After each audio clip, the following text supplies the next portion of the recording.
செய்து தாரதா? இது உடைஞ்சு போச்சுதா? ஓ, நாங்க வேற காப்புண்டு அச்சா காப்பு செய்வோமா? அப்புச்சாமிக்கு போறவு போட்டு கொண்டு போகணுமா? ஓ, அம்மம்மா இப்ப கெதியா செய்து தாரனா? ஓகே. 2.5 அகலமும் 140 சென்டிமீட்டர் நீளமும் கொண்ட ஒரு கீலம் ஒன்று எடுக்கிறோம். நல்ல பக்கம் உள்ளுக்கு இருக்கிற மாதிரி மடித்து வெளிப்பக்கத்துக்கு நீட்டுக்கு தையல் அடிக்கிறோம். அடித்து போட்டு அதை பிரட்ட வேணும். அதுக்காகத்தான் இதை அடிக்கிறோம்.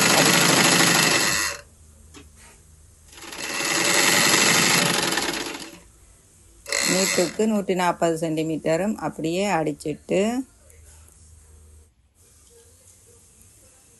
பிரட்டி எடுக்கிறதுக்கு நாங்கள் அந்த விளிம்பை ஒருக்கா கூரா வெட்டிட்டு அதில் ஊசி நூல் போட்டு கட்டுறோம்.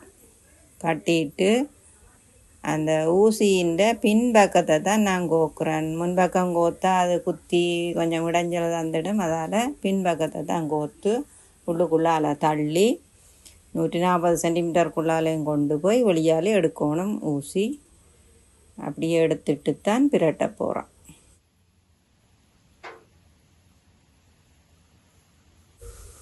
பாருங்க, ஊசி வழியால் வந்துட்டுது. நாங்கள் இப்போ நூலை இழுத்து அதை உள்ளுக்கு விளிம்ப தள்ளி விட்டு அந்த குஞ்சங்கள் நூலில் கொஞ்சம் முழுவாடும் அதுகளையும் வெட்டி கொடுக்கணும். வேண்டாம், அது கொஞ்சம் இறுகி பிரட்டி எடுக்க கொஞ்சம் சிரமமாக இருக்குது. நூல்களையும் வெட்டி கொடுத்து பிரட்டி அப்படியே எடுக்கிறோம். 140 சென்டிமீட்டரும் நல்ல பக்கத்துக்கும் பிரட்டி எடுத்தாச்சு. இனிமேல் அந்த ஊசி நூல் தேவையில்லை, அதை கட் பண்ணி எடுப்போம். அதுக்குள்ளே ஒரு 10 பீஸ் நூல் எடுத்திருக்கிறோம்.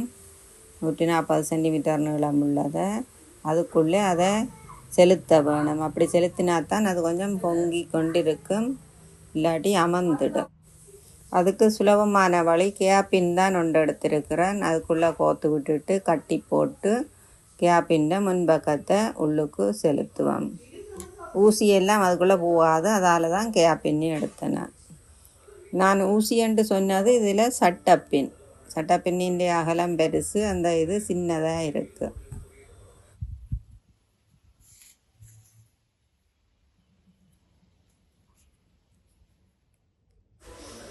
கோத்து வழியாலே எடுத்தாச்சு கேப்பின்.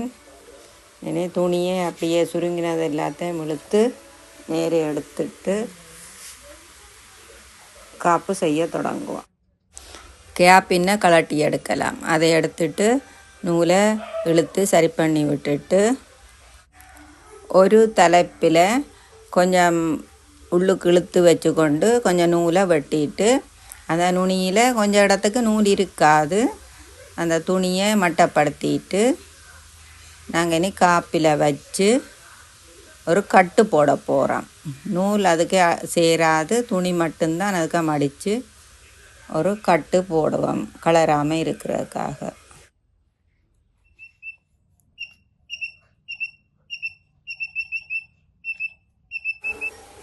அதில் கட்டு போட்ட காப்புக்கு பக்கத்தை அடுத்த காப்பை வச்சு அதுக்கு கீழால் அந்த துணியை எடுத்து பேந்து மேலால் கொண்டு வந்து அடுத்த காப்புக்கு கீழால் எடுத்து பேந்து மேலால் கொண்டு அடுத்த காப்புக்கு கீழே எடுத்து அப்போ கொண்டை விட்ட கொண்டு கீழே எடுத்து மேலே எடுக்கிற மாதிரி தொடர்ந்து அப்படியே பின்னி கொண்டு போடுறது. பின்னைக்குள்ளே டைட் பண்ணுறதுக்காண்டி தள்ளி தள்ளி அமர்த்தி வச்சு பின்னி கொண்டு போனால் இடைவெளிகள் அவ்வளவு வராது, இறுக்கமாக பின்ன வேணும். இதுக்கு உள்ளுக்க நாங்கள் அந்த நூல் செலுத்தினபடியாக கொஞ்சம் உருண்டை மாதிரி இருக்கும். நாங்கள் பின்னி கொண்டு போக அப்படியே அவ்வளோ நாங்கள் எடுத்த நீளம் அவ்வளோ காணும். இந்த காப்பு முழுக்க சுற்றி எடுக்கிறதுக்கு டைட் பண்ணி பண்ணி சுற்றி எடுத்த அளவாக வரும்.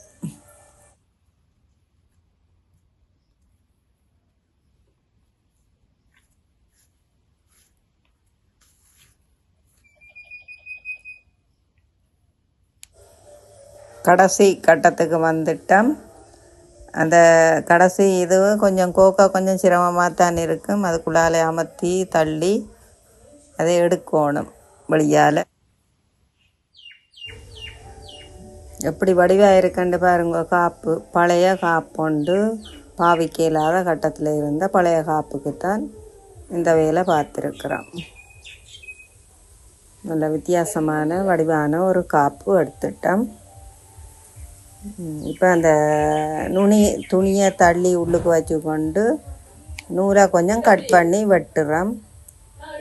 வெட்டிட்டு அந்த துணியை லெவலாக வெட்டிட்டு அதை மடித்து நூல் இழுபடாமல் மடித்து அதோடு சேர்த்து தைச்சி விடுவேன்.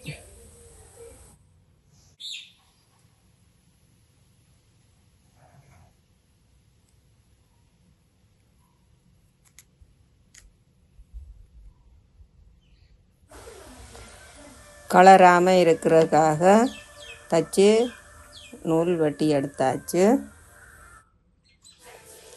சின்ன ஒரு கீழந்துணி இருந்தால் காணும். பழைய காப்பு 2 எடுத்தீங்கண்டா நல்ல வடிவான ஒரு காப்பு செய்யலாம். உங்களாலும் இது செய்ய முடியும்.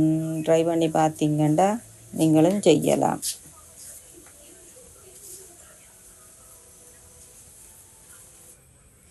இந்த வீடியோ உங்களுக்கு பிடிச்சிருந்தால் லைக் பண்ணி ஷேர் பண்ணி விடுங்கோ. வாழ்க வளமுடன். நன்றி, வணக்கம்.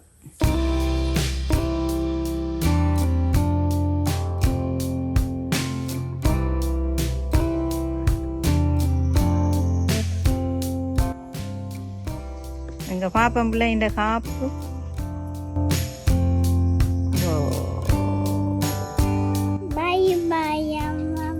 அப்போ சாமிக்கு ரெடியா?